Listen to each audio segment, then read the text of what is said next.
आप सभी को जय मसीह की। Praise the Lord. प्रभु के लोगों, मैं विश्वास करता हूँ कि आप सब कुशल से होंगे, भले चंगे होंगे और खुदावंद आप सबों को आशीष दे।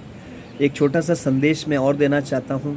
जैसा मैंने सीखा है खुदा के कलाम से कि देखिए, जब इतनी सारी बातें दुष्ट के विषय में लिखी हैं तो बहुत सारे लोग सॉरी बहुत सारे लोग अच्छे से जानते हैं कि दुष्ट कौन है, लेकिन बहुत सारे लोग नहीं जानते हैं कि वो शैतान कौन है। तो मैं उस बारे में बाद में फिर कभी बताऊंगा, लेकिन आज सिर्फ इतना बताना चाहता हूं मैं कि शैतान स्वर्ग से गिराया गया, उसकी सेना उसके साथ गिराई गई। तो ये बात तो निश्चय है, निश्चित पक्की है कि जो दुष्ट ने पाप किया इसके कारण वो उसकी सेना के साथ गिराया गया। और गिराए जाने का मतलब कि उसने धोखा किया, उसने धोखा दिया और वो गिराया गया। यदि कोई मनुष्य धोखा देता है तो आप जानते हैं, ये देखिए, जैसे एग्जाम्पल के तौर पे हम बात करें, एक बड़े पद का एक मंत्री है और यदि वो एक धोखा करे, बहुत बड़ा दगा और धोखा करे, जो कानून की नज़र में बहुत बड़ा अपराध है। एक एग्जाम्पल दे रहा हूँ मैं आपको। एक मंत्री है बड़े पद पे, और अगर वो ऐसी कोई घटना करे, ऐसा कोई धोखा काम करे, फरेब करे, तो क्या होगा? क्या वो अपने पद पे बना रहेगा? उसे वहाँ से निकाल दिया जाएगा, उसे वहाँ से हटा दिया जाएगा, फेंक दिया जाएगा। का मतलब ये हटा दिया जाएगा और उसको हो सकता है जेल में डाल दिया जाए। तो इसी रीति से खुदावंद के विरोध में, परम पवित्र परमेश्वर के विरोध में दुष्ट ने क्या किया? एक बगावत की, और इसीलिए उसको उसके पद से गिरा दिया गया। तो उसने धोखा किया, इसीलिए उसे गिराया गया। वो धोखा देने की कोशिश की उसने। तो इसी रीति से आज दुष्ट जो है वो एक सारे विश्वासियों को वो ढूंढता है कि उनमें से कौन ऐसा विश्वासी है जिसके हृदय में वचन नहीं है, जिसके हृदय में जड़ नहीं है, जिसके हृदय में खुदावंद ने जगह नहीं पाई है। वो ऐसे व्यक्तियों को ढूंढता है। इसका कारण यह है क्योंकि शैतान कभी परमेश्वर को, उसके वचन को धोखा नहीं दे सकता। हालेलुया।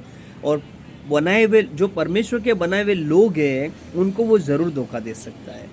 इसी कारण धोखा दे सकता है वो, क्योंकि उसको मालूम है कि किसके हृदय में वचन या परमेश्वर ने जगह नहीं पाई है, और उसे ही वो लाके धोखा देता है आके, और उसको अपने बनाए हुए जाल में फंसाता है, झूठ बोलकर फंसाता है, वो चीज़ें दिखा के फंसाता है जो नाशवान है।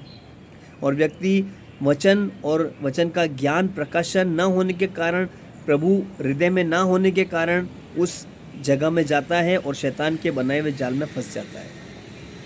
तो दुष्ट जो है वो परमेश्वर को कभी भी धोखा नहीं दे सकता, क्योंकि वो ऑलरेडी वहाँ से गिराया गया है। और लेकिन वो मनुष्य जो है परमेश्वर के द्वारा बनाए गए हैं, उनको वो ज़रूर धोखा दे सकता है। इसीलिए यीशु मसीह ने भी बहुत अच्छी बात कही शैतान के विषय में। यूहन्ना 8 उसका 44 लिखा है। यूहन्ना 8 उसका 44 में आप पढ़ सकते हैं कि शैतान झूठा है, वो आरंभ से हत्यारा है, आरंभ से झूठ बोलता आया है, वो अपने स्वभाव के कारण ही झूठ बोलता है, ऐसा करके लिखा है। और वो झूठ का पिता भी है। हालेलुया।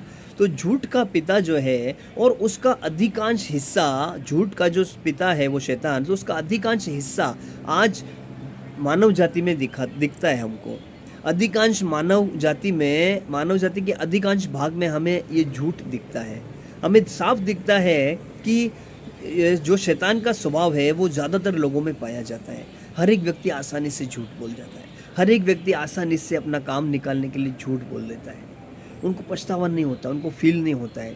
यहाँ तक कि विश्वासी भी बहुत सारे ऐसा करते हैं। उनको पता ही नहीं रहता है कि मैं क्या कर रहा हूँ, ये किसका स्वभाव है जो मैं अपना रहा हूँ, किसके स्वभाव से मैं बोल रहा हूँ, किसकी इच्छा मैं पूरी कर रहा हूँ।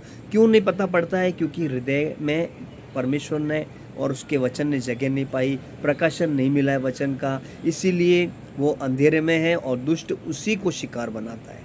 तो आप और मैं सावधान रहें कि परमेश्वर का वचन को आप हृदय में अधिकाई से बसने दो। इसीलिए पौलुस कहता है कि अपने हृदय में वचन को अधिकाई से बसने दो, क्योंकि आपके अंदर जब वचन ठूस ठूस के भरा होगा तो दुष्ट आप दूर दूर तक आपके पास नहीं आएगा। दूर से वो देख लेगा और पहचान लेगा कि इसके अंदर तो ठूस ठूस के परमेश्वर का वचन भरा है, इसके अंदर परमेश्वर की सामर्थ भरी है, इसके अंदर परमेश्वर की आग भरी हुई है। वो आपके पास चाहकर भी नहीं आ पाएगा, आपको धोखा नहीं दे पाएगा। और दुष्ट के, शैतान के धोखे से वही लोग बचते हैं प्रभु के लोगों, जो आत्मा में जागृत हैं, जो वचन में तैयार हैं, जो वचन का प्रकाशन जानते हैं। हालेलुया। तो इस बात को ना भूलें, आप तैयार रहें, आप धोखा ना खाएं, क्योंकि लिखा है कि धोखा मत खाओ, परंतु परमेश्वर ठट्टों में उड़ाया नहीं जाता। तो धोखा मत खाओ, क्योंकि जो धोखा खाता है फिर वो क्या होता है, परमेश्वर को ठट्टों में उड़ाने लगता है, क्योंकि वो शैतान की सी बोली बोलने लगता है और दुष्ट का स्वभाव आ जाता है उसमें। तो सावधान रहें, जैसे उसने आदम हवा को धोखा दिया, वैसे ही कहीं आपको ना धोखा दे। तो प्रभु के वचन में ज़्यादा से ज़्यादा मनन करें, बढ़ें, उसको पढ़ते रहें, मनन करते रहें, प्रार्थना करते रहें, उपवास करते रहें, क्योंकि ये अंत का समय है प्रियो। प्रभु यीशु मसीह का प्रकट होना बहुत जल्दी, बहुत निकट है। कभी भी यीशु मसीह आ सकता है, अंतिम तुरही फूंकी जा सकती है। तो खुदावन आप सबों को आशीष दे। My god so blessed you. इस वीडियो को ज़रूर से शेयर करिएगा, मेहरबानी करें, इसे आगे से आगे भेजिएगा। प्रभु आप सबको आशीष दे।